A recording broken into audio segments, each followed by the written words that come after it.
కానీ ఈ రోజు వరకు ఈ కొత్త ప్రభుత్వం వచ్చిన తర్వాత కాంగ్రెస్ ప్రభుత్వం వచ్చిన తర్వాత ఒక్కటంటే ఒక్క నోటిఫికేషన్ కానీ ఒక్కటంటే ఒక జాబ్ కానీ ఇయ్యని మాట వాస్తవం.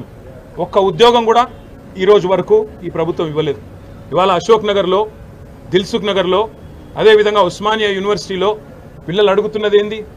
మీరు చెప్పిన మాటనే కదా. 2 లక్షల ఉద్యోగాల సంగతి ఏంది అని అడుగుతున్నారు.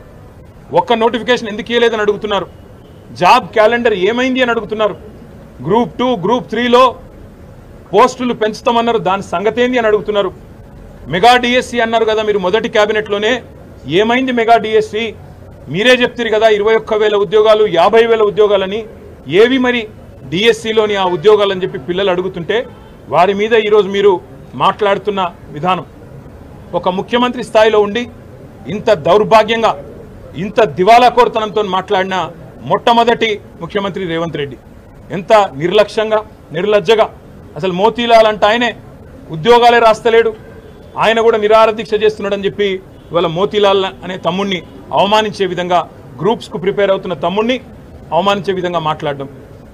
ఎవరినైతే ఏ కోచింగ్ సెంటర్లను ఆలంబనగా చేసుకొని అశోక్ నగర్కి నువ్వు మీ రాహుల్ గాంధీ పోయి 2 ఉద్యోగాలు సంపాదించుకున్నారో, ఇవాళ అక్కడ కోచింగ్ సెంటర్లు నడుపుతున్న యువతని, అశోక్ కావచ్చు, రియాజ్ కావచ్చు, మరొకరు కావచ్చు, ఆ కోచింగ్ సెంటర్ల నిర్వాహకులందరినీ అవమానించే విధంగా 150 కోట్లు, 100 కోట్లు సంపాదించడానికి పరీక్షల పోస్ట్ పోన్మెంట్ అడుగుతున్నారు.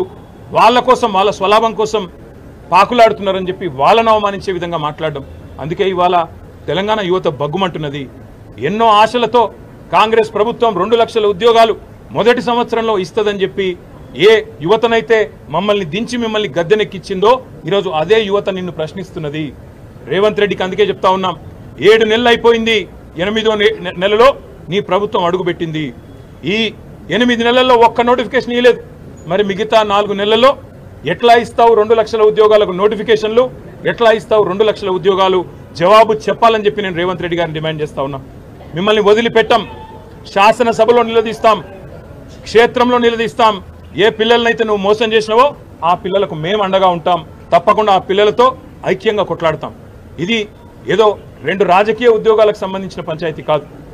లక్షలాది మంది తెలంగాణ యువతకు వారి భవిష్యత్తుకు సంబంధించిన అంశం కాబట్టి ముఖ్యమంత్రి గారు ఇకనైనా బేషజాలకు పోకుండా, అనవసరపు ప్రెస్టేజ్కు, ఫాల్స్ ప్రెస్టేజ్కి పోకుండా, ఈగోకి పోకుండా అహంకారం తగ్గించుకొని ఇవాళ కండకావరంతో మాట్లాడే విధానాన్ని తగ్గించుకొని ఆ పిల్లలకు క్షమాపణ చెప్పి 2 లక్షల ఉద్యోగాలు ఇస్తానన్న మాట నిలబెట్టుకునే దిశగా వెంటనే నోటిఫికేషన్లు ఇవ్వాలని, వెంటనే ఆ ప్రక్రియ ప్రారంభించాలని వారు డిమాండ్ చేస్తున్న విధంగా గ్రూప్ 2, గ్రూప్ 3లో పోస్టుల సంఖ్య పెంచాలని, అదేవిధంగా డిఎస్సి విషయంలో కూడా మీరే ఏదైతే మాట చెప్పారో ఆ మాటని నిలుపుకోవాలని ఆనాడు మీరే చెప్పారు.